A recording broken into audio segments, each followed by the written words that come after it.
For PB08, we're talking about troubleshooting the system without the logic. But you have a sequence diagram that the students have actually drawn up on the station, whether it be the Amtech or SMC or Festo or whatever you may have. And the sequence diagram shows them that if it stops at this point in the sequence, this is the output you're waiting for, and here are the possible triggers. So it isolates it to this output. Hey, this could be the output that something's wrong with, or I'm missing a trigger, and then where do you go next? Well, you can go check the I/O lights. If the output light is on, you know at least the PLC is trying to turn it on. If the input lights are on, you know you've got those triggers. And it will lead you to either a failed input or a failed output if you have the sequence diagram to follow.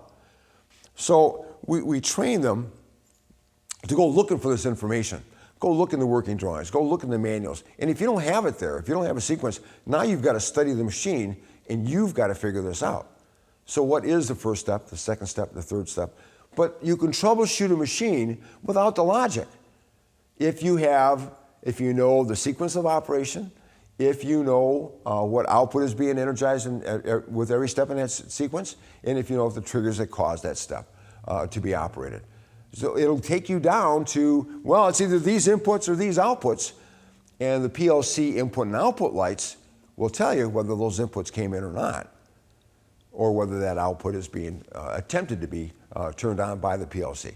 And this is only for a sequencing machine. This does not apply to electronics. This does not apply to process control, but it does apply to sequencing machines. So step number one, talk to the operator. And we discuss it. What's the operator going to tell you?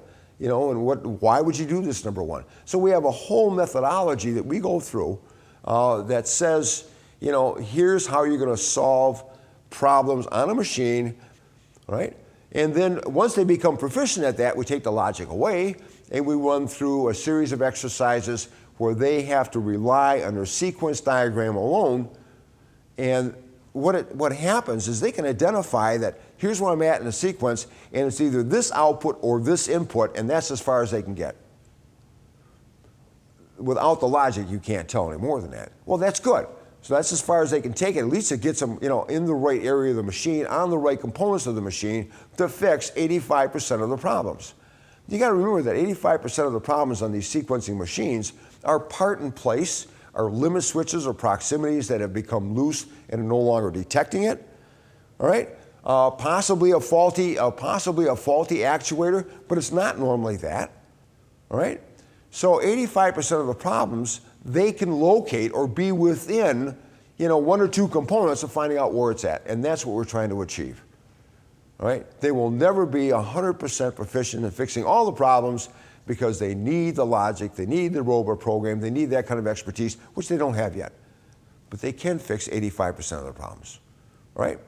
So what we're doing here is with a paper-based system, developing the order in which the methodology in which they're going to solve, they're going to troubleshoot sequencing machines.